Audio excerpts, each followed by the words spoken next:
ফাইলে কিভাবে লিখবা আজকে দেখাবো। লেখার জন্য এমটি লেখে এন্টার। কি লেখে এন্টার? এমটি। এমটিটা হলো মাল্টি লাইন টেক্সট। এখান থেকে একটা বক্স নাও। ওকে, এখানে টাইপ করো অটোক্যাড।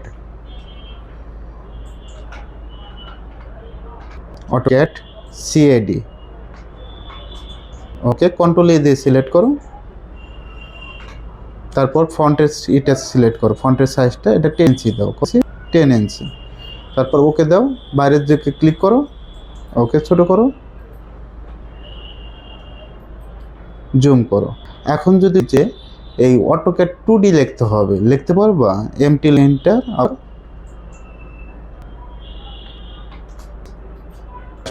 একটু বক্সটা বড় করে নাও। এখানে ফার্স্টটা 8 ইঞ্চি করে দাও। কত ইঞ্চি? 8 ইঞ্চি। লেখো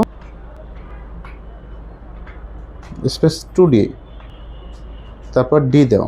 লেখাটা সিলেক্ট করো। আগে লেখা সিলেক্ট করতে হবে না, কন্ট্রোল এ। এখানে সাইজটা 8 ইঞ্চি করে দিবা। কত ইঞ্চি? 8 ইঞ্চি। 8 দিয়ে বাইরটা ক্লিক, তাই হবে। ওকে, অটোক্যাড 2D। এখন যদি বলি যে অটোক্যাড 3D লিখতে হবে, লেখো অটোক্যাড 3D। এমটি লেখে এন্টার।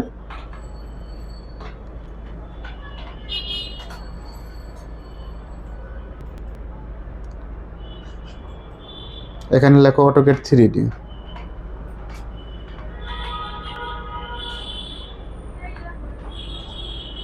লেখাটা সিলেক্ট করো, কন্ট্রোল এ।